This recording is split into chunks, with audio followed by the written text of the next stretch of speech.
Hey, everybody, I just wanted to let you know that this episode of Tabletop Babble is brought to you by Elderwood Academy. Elderwood Academy are the makers of so many amazing, handcrafted, awesome products. And one of my favorites is the Spellbook Minis. They just had a Kickstarter for these. You can carry around dice and a miniature, all in a super simple, elegant, beautiful box that is made to look like a tiny little spell book. They're so customizable. You can get all kinds of cool stuff in them. They're magnetic, so they seal up tight. They are the perfect tiny version of the bigger spell books that you can get to carry around your stuff, and definitely go check it out. If you missed the campaign, guess what? You can still participate and pre-order. That's right, thanks to Pledge Manager. Elderwood Academy is amazing. You are going to love the stuff they make. The people who work there are great people, and you all are good people because you listen to this podcast. So go check it out, elderwoodacademy.com/don't split. That's elderwoodacademy.com/don't split. Tell them DSPN sent you. This is Tabletop Babble. I'm James Introcaso.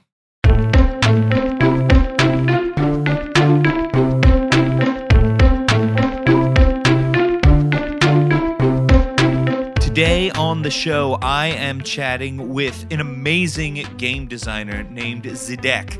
You are going to love what Zedeck has to say about game design, about his story, about getting into things.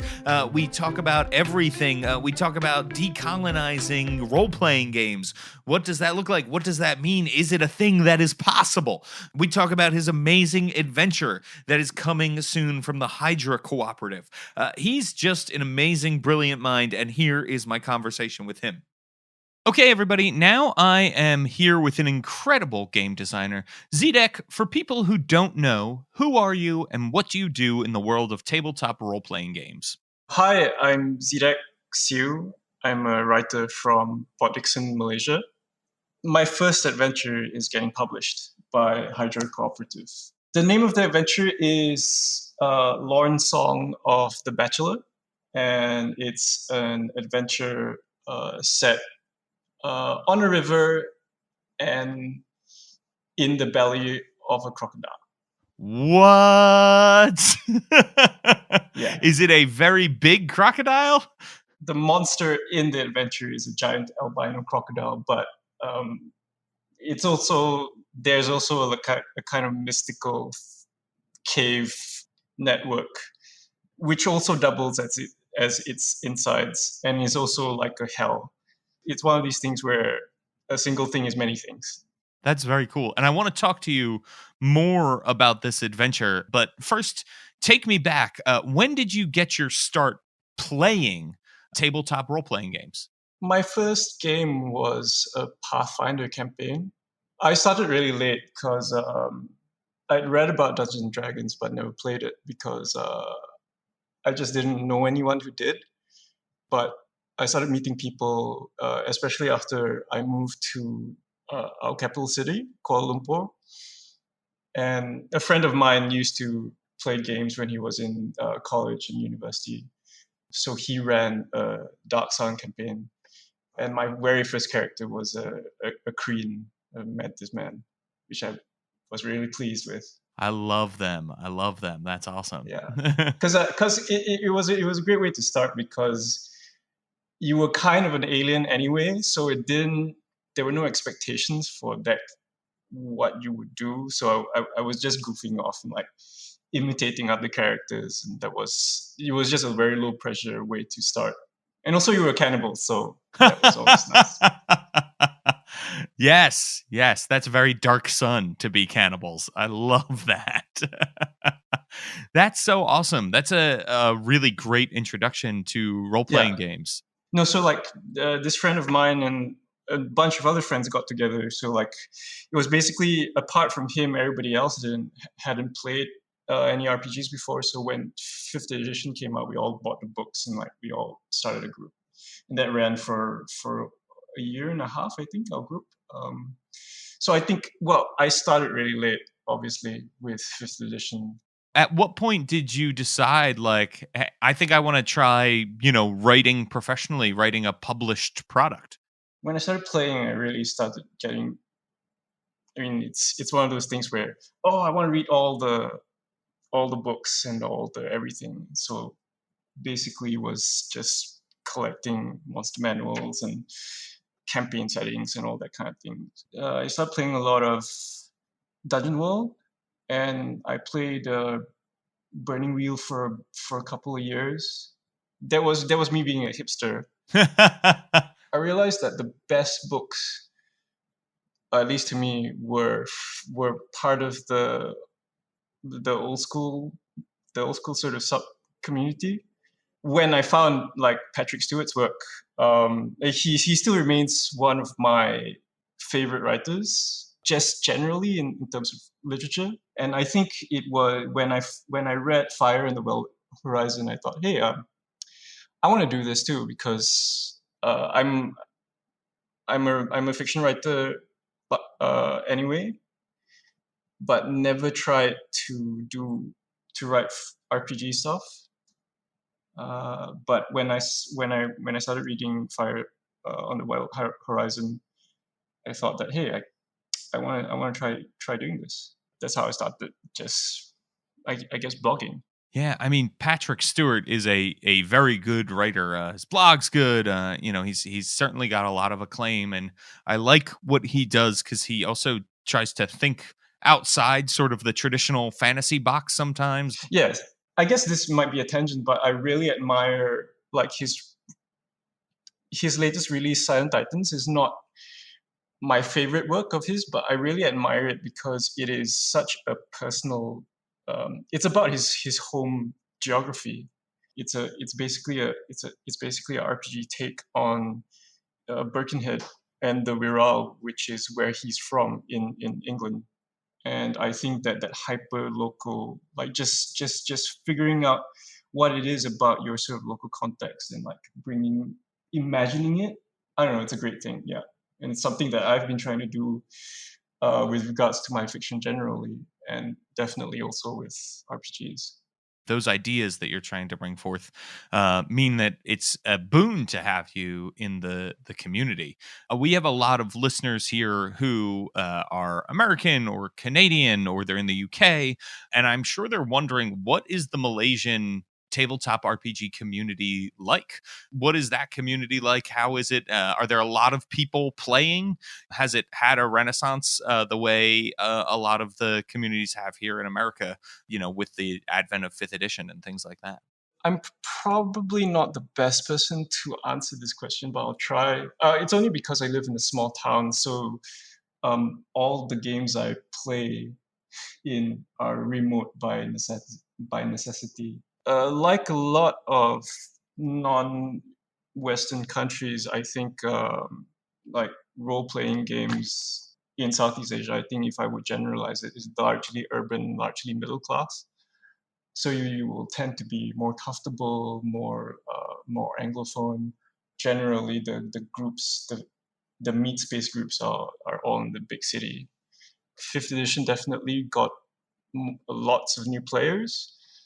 I used to hang out back when I lived in KL, the capital. There used to be hobby shops, like it's where people play Warhammer and also play Vampire, Werewolf, and Magic. And I think before fifth edition, there were lots of World of Darkness players. There are lots of fifth edition players. Uh, there are a lot of powered by the Apocalypse players, I think, Oh, cool. That's awesome. and there are a bunch of designers in Kale, especially, that are kind of making sort of micro games and story games. Have you seen the community grow with the launch of fifth edition? To be perfectly honest, I very rarely play with RPG veteran groups. I think back when Adventurers League was happening, and are they trying to bring it back? I'm not sure anymore, but there were a bunch of people doing the Adventurers League stuff. But I always played with my friends. So let's get back to Lorn Song for a second here. What inspired you to write this? Okay, so there is a very well-known East Malaysian story about a sort of enormous crocodile that terrorized the Iban community in Sarawak. The crocodile was called Bujang Senang, which is, I literally translated, is easy bachelor. But bachelor in this case is in context is an honorific, so like a gentleman. It was a man-eating crocodile that was its reign of terror was during the 50s to about the 80s when there was a huge hunt for it and like they killed it. But some people say it's still around or it didn't die or like because the story is that it was the vengeful spirit of a dead warrior or a wrongfully murdered warrior. So the Lorn Song is so it kind of like the antagonist or the monster in the story is kind of cleaves quite closely to this is a monster and it's a curse because it's actually a warrior who was murdered.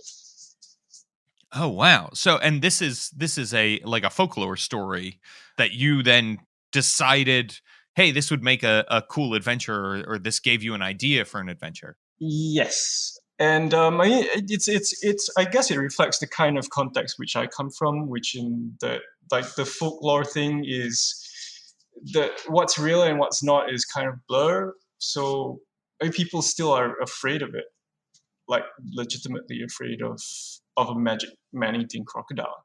And that's not only in East Malaysia, but also in my home state. That we've got a river called the Lingi River, and it's getting an explosion of saltwater crocodiles because of the fish farms and pollution from the fish farms. And I mean, the crocodile is it's an animal, but also because of the way, because of our relationship with the supernatural, it's like there are always these stories of like families with grandparents who are actually crocodiles, or like you occasionally see these kinds of stories in like tabloids. And saltwater crocodiles are no joke. They can and will actually eat people, right? Yeah, that's right. And they get really huge and they can dive really really deep, and they can, yeah, they're basically pretty scary. A lot of times we think about sharks, right, because of the movie Jaws being scary. But I can think of there was a time, I think it was Time magazine photo of the zoo in Taiwan, where a tourist had his arm bitten off because he was, reaching over the wall in the saltwater crocodile pen. And Yeah, there's that. you don't mess around with crocs. Yeah. Yeah, yeah, you do not. You do not. And so in your adventure, this crocodile plays a big role, right? And it's an albino croc. Yes, it's a curse on this particular community. Basically, Mm, the okay. crocodile has been killed before, but comes back. And the sort of thing about the people where, or the community in which this adventure is set, is that there's also a trading company who's come in, and they're one of the factions that want the crocodile gone because they need their prospectors safe. So it's also a story that's complicated by the entrance of this sort of like a colonial trading concern. Oh, Uh, okay. Cool. Cool. I like that. yeah, so there are pressures from the crocodile itself, but there are still no pressures as well. So the sort of people that's central to the story or to this particular adventure are under duress in different ways. So we're thinking about this community that's under duress, and then there's also this curse affecting it. Are the people, the adventurers, the characters who are played by the players in this? Is the idea that they're outsiders? Are they part of the community? Does it not matter? When I was writing it, it didn't really matter to me. The adventure includes, so the people that make up this community are called the Gleaming Fins, and there's basically a kind of generator to make Gleaming Fin NPCs and like hooks and whatnot. So like if players want to play a Gleaming Fin, they can. But also it's also if you're an outsider, because I imagine that if people are sort of like plonking this into a campaign or whatever, you will be an outsider. I guess the sort of identity of the play characters don't matter so much as much as what they do in that particular situation. Hey, everybody, I just wanted to take a quick break to let you know that this episode of Tabletop Babble is brought to you by the one and only Hero Forge. Hero Forge offers customizable tabletop miniatures with dozens of fantasy races and thousands of different parts to choose from. Their easy-to-use design tool lets you build the perfect miniature using a fully 3D in-depth character creator right in your web browser. It is awesome. Hero Forge offers custom minis in a variety of materials, including plastic, metal, and other options. I have gotten some amazing Hero Forge minis. We are constantly making them here in my house. My wife loves to make Hero Forge minis. I love to make Hero Forge minis. They're so cool. You can just go on there and build stuff and dream. And guess what? They are having a Cyber Monday sale. It's a Black Friday / Cyber Monday sale. That means it goes from the 25th of November to the 2nd of December. Get $5 off one physical miniature with the code RPG Holiday. That's all one word, RPG Holiday, for $5 off one physical miniature from Hero Forge. They are just incredible. We love Hero Forge around these parts. So go visit heroforge.com to start designing your custom miniature today and check back often. They're adding new content every single week. Let's get back to the babble. So we were connected by Hamza Kazmi, who is a friend of this show. He's part of the Hydra Cooperative, really great guy. And he said that your adventure takes on colonialism from a Southeast Asian perspective. And I was wondering, what does this mean to you? And how does the adventure tackle it? It was my intention to write a text about colonialism. To be honest, I tend to get annoyed with a lot of like, oh, it's D&D and colonialism, or RPGs and colonialism. That kind of the kind of discourse that goes on about those subjects.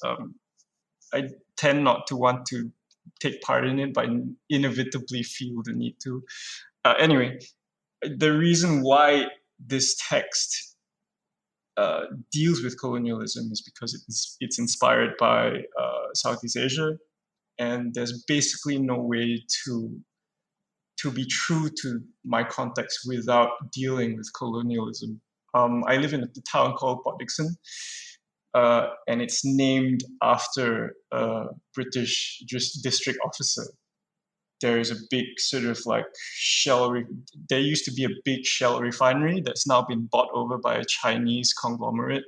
So this basically my entire reality is buffeted by the sort of lingering effects and continual lingering effects of colonialism and continuing effects of capitalism, which is basically colonialism's direct successor.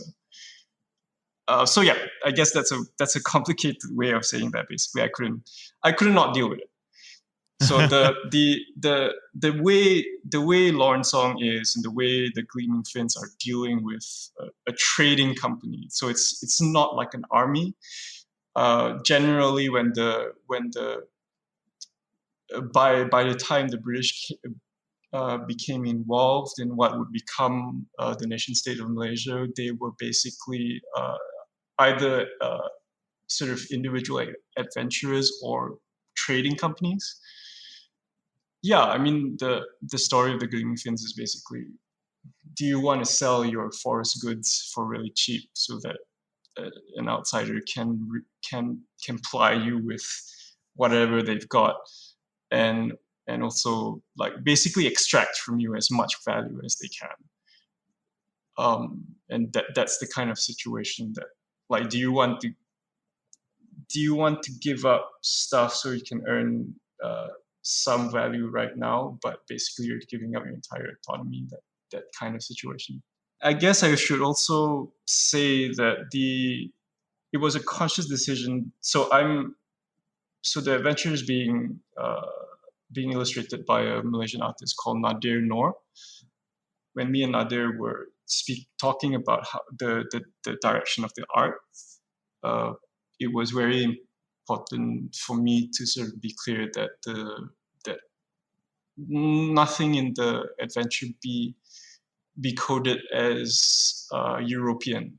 So the trading company, the colonial powers in the thing in the adventure is not coded as European, mainly because exploitation happens internally in Southeast Asia also. So the relationship between Malaya, where I live, and East Malaysia, which Sarawak, where this story is from, is not a neutral relationship. There is a sense that we are the metropole and Sarawak and Sabah are the hinterland.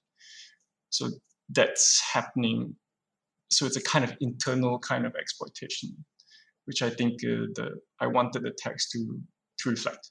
That's really interesting. And I think sometimes, especially when we're writing for D&D or, like old school D&D, it can be hard to avoid things that are European coded because that's how, the game is written with those kinds of things in mind. Yeah, that's true. But the thing, so I actually create a series of zines, like sort of RPG zines, with another local artist, Mankao. And so we create this series of zines called A Thousand Islands, which are also like sort of adventure settings for like fantasy adventure settings, right? Inspired by the myth history of Southeast Asia. And something that we talked about was that the sort of loops of traditional or old school Dungeons and Dragons feel really familiar in certain ways to like our history and our mythic cycles. For example, my home state, Negeri Sembilan, uh, our our monarch is like the first of Negeri Sembilan's monarchs was a character named Raja Melewar, the Wandering King. So basically, this guy was an adventurer who won his kingdom. So me and Macau sometimes say that there are similarities between like the kind of stories that we tell ourselves about this region that are similar to old school adventure, like Dungeons and Dragons adventures. It's cool to hear that you're working on zines too. Does the zine have a name? So it's a series of zines. It's called the series itself. It's called a thousand islands. So we're trying to set up. We're reprinting them and also trying to set up PDF versions of them. They were previously available only as like hard copies. So there's also a crocodile themed zine. What? It's because I don't know, crocodiles loom large in my imagination apparently. Yeah. So, and is that, you think that's because they're sort of part of the culture and down there, or have you ever had an experience with a crocodile? Not really. I mean, I wouldn't like. It's very easy to talk about what I'm interested in, and for it to come off as a kind of, ooh, look at us. We're all about crocodiles and like heavy jungles and like spirits and whatnot. But and I don't think. I mean, it's kind of, I don't want to self-exoticize, but honestly, that's the kind of stuff I'm interested in. So I guess I'm interested in the idea of the crocodile, but I've not had a sort of experience with a magic crocodile, if you know what I mean. I have this thing with sharks. I love sharks. They fascinate me. I've never interacted with them before. I think they've just captured my imagination. The same thing with spiders, although I have a fear of spiders, an Right, yeah. unreasonable because spiders are good, and we need them. But yeah, so I feel the same way, and a lot of those things then end up in my work as a role playing game designer. Mm. It's kind of like Batman. Batman, Bruce Wayne fears bats, and he wants his enemies Yeah, to fear bats too. I guess it's the same way. we so I think less obviously I'm I guess I'm obsessed with monkeys a lot.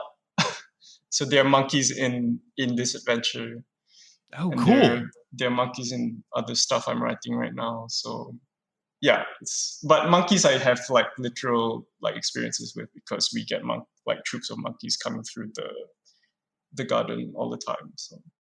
So, in this adventure, is it safe to assume there is a battle with a giant crocodile? Uh, I, I guess. Well, it's always the case with old school adventures that you want to avoid those kind of direct confrontations. Right. But Yeah. generally, I guess, uh, speaking in general terms, yes, you will come into conflict with one or several crocodiles. Oh, very cool. Very cool. And so, are this crocodiles like supernaturally large? Because a saltwater crocodile is already a pretty big animal. I don't remember whether I looked up the maximum size of a crocodile, but this one crocodile is particularly big. Yeah, not like a dragon big, but pretty big. I know there is a prehistoric crocodile. They're called the Sarcosuchus, is their name. So you can look that up for your next Okay, adventure. It's I the shall. Yeah. Sarcosuchus. So yes, I actually made a product where I made 5th edition stats for the Sarcosuchus with a bunch of other sort of prehistoric dinosaur age animals, like the Ooh, megalodon and things like cool. that. Yeah, like he's big. He's big. I used to try to. I think one of the reasons why I pivoted really strongly towards like the old school community was that I really wanted to write RPG things, but the stat blocks just were really hard for me to sort of sit down and figure out. And I just found, oh, so the fact that the old school has basically a single line for stat blocks is really, I mean, I prefer that a lot. Yeah, well, it also makes those adventures very easy to play in whatever system you want, Yeah, right? I tried to do it like many old school things where you've got a basic stat block, and all the other things, all the other ways in which the creatures and encounters are designed are basically system neutral. So hopefully it works. The other thing that I find great about that sort of one line stat block is that it gives you more words for the world and story and plot of your adventure, which I think is really cool, right? You can tell a much deeper or lengthier or more detailed story if you go ahead and do that smaller stat blocks, because then you've got more page space for something else. Yeah, I'm. I mean, it's not.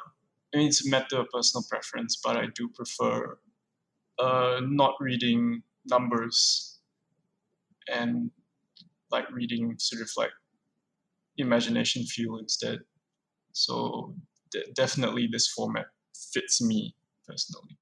How did you get hooked up with the Hydra Cooperative? Well, back in the days where G Plus was still a thing, um, Mm-hmm. how, R.I.P. G yeah, plus. I do miss it a lot. Only because of the sort of sustained conversations that you could have there. Basically, Hamza got in touch with me because I was just posting stuff and like just participating, and like uh, he made an offer, like saying, "Did you have anything you were interested in publishing?"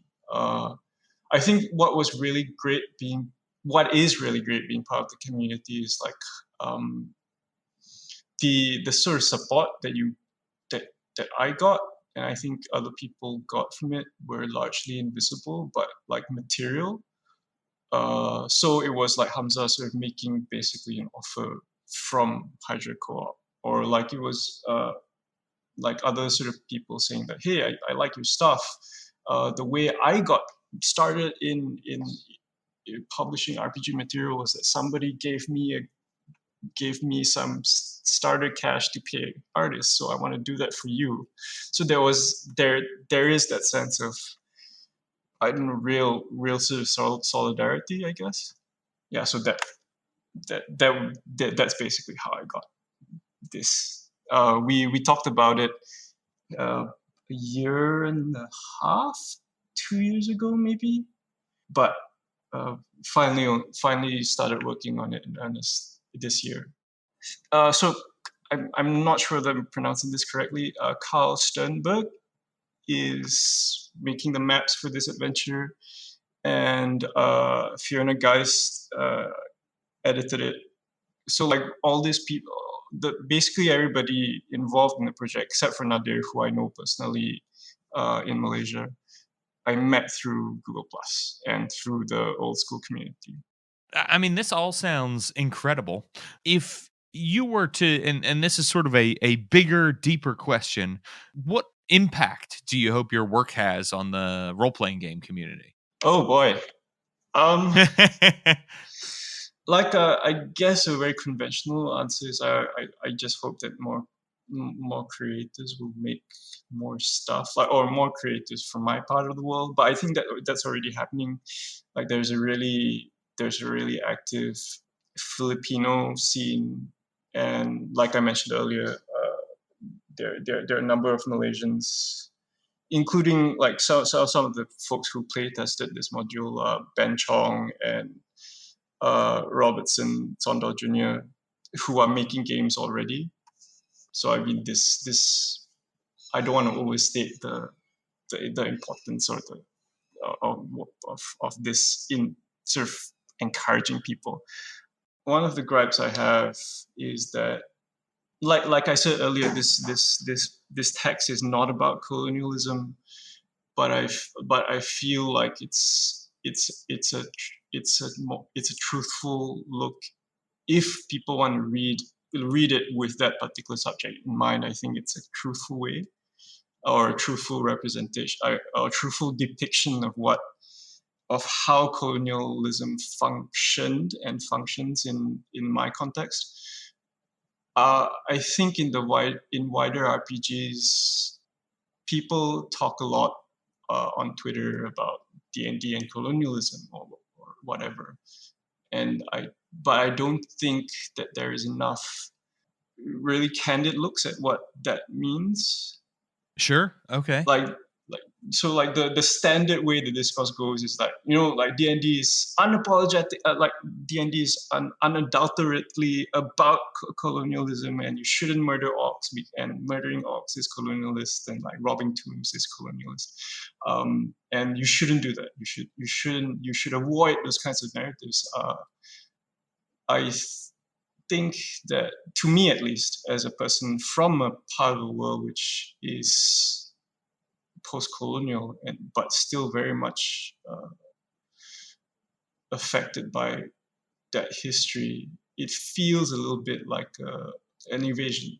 If you enjoy D&D, you enjoy D&D, and killing orcs might be problematic. And if you want to write something about how killing orcs is problematic, go go do that. But don't remove stuff so that the media you like is not problematic. At least in this particular subject, I guess it matters a lot to me. So it feels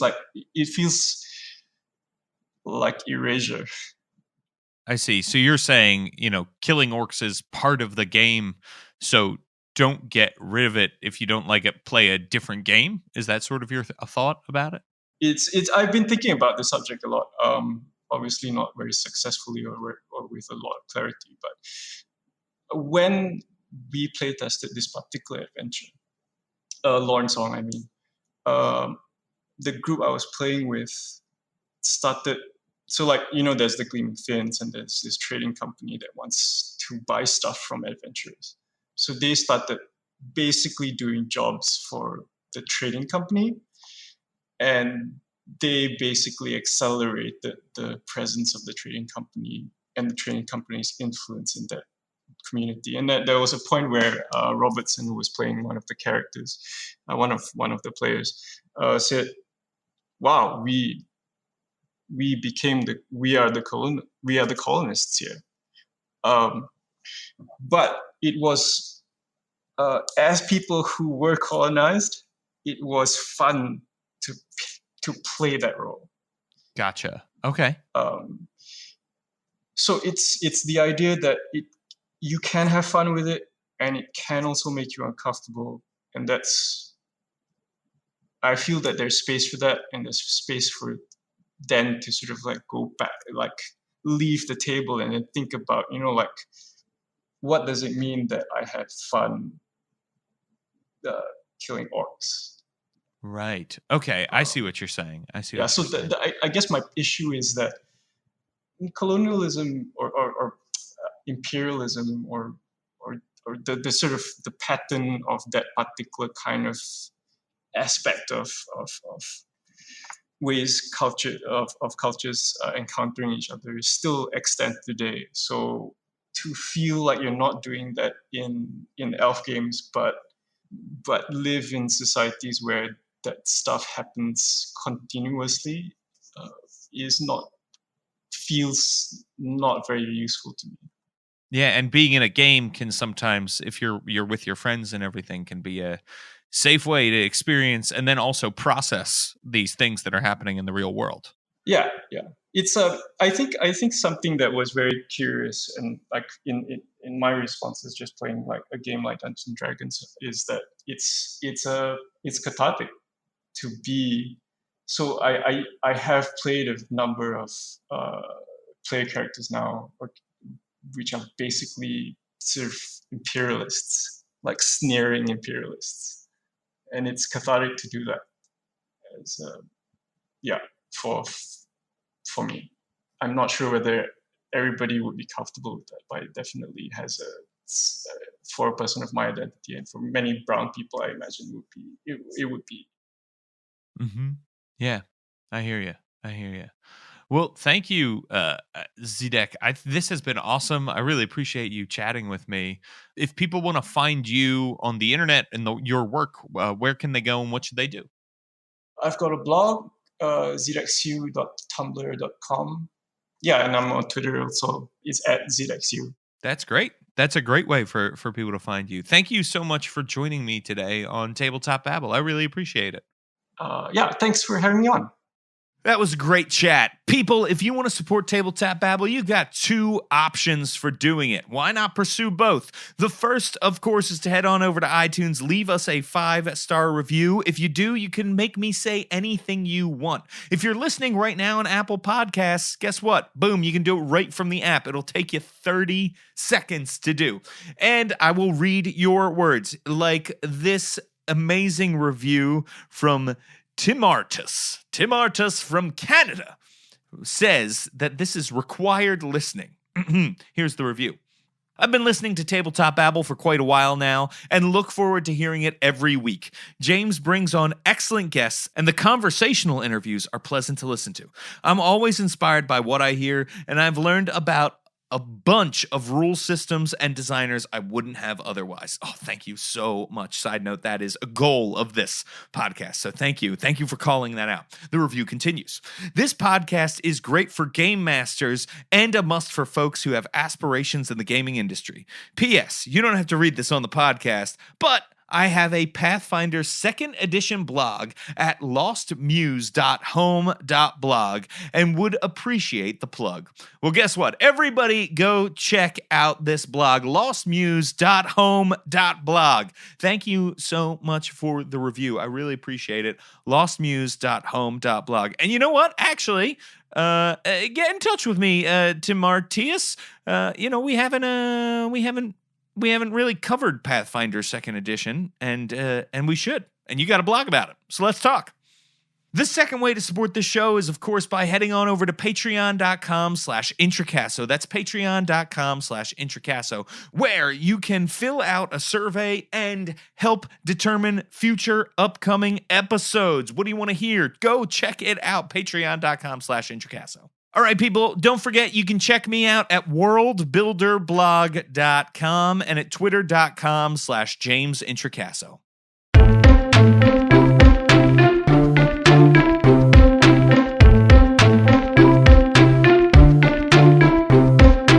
Tabletop Babble is a show on the Don't Split the Podcast Network. Thanks to Rudy Bassett for founding it with me. Our theme music, which you're listening to right now, was provided by Battle Bards. Don't forget, RPGs are like sex.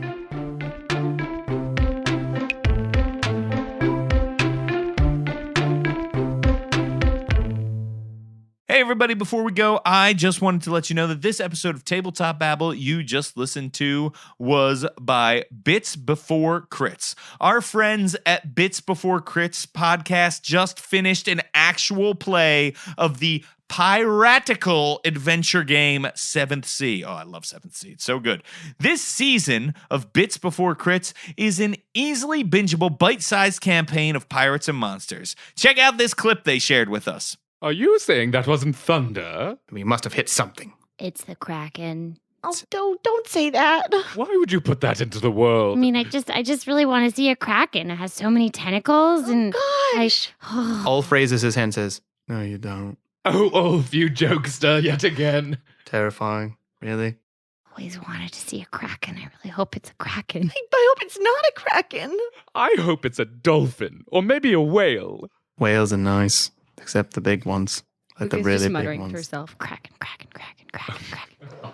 Pasha closes her eyes. You peer into the dark waters Mm-mm. and you see a dark shape about 10 feet wide. Kraken, Kraken, It's a And- whale. Kraken, No. Kraken, Kraken, And 2 yellow eyes staring upward. Kraken.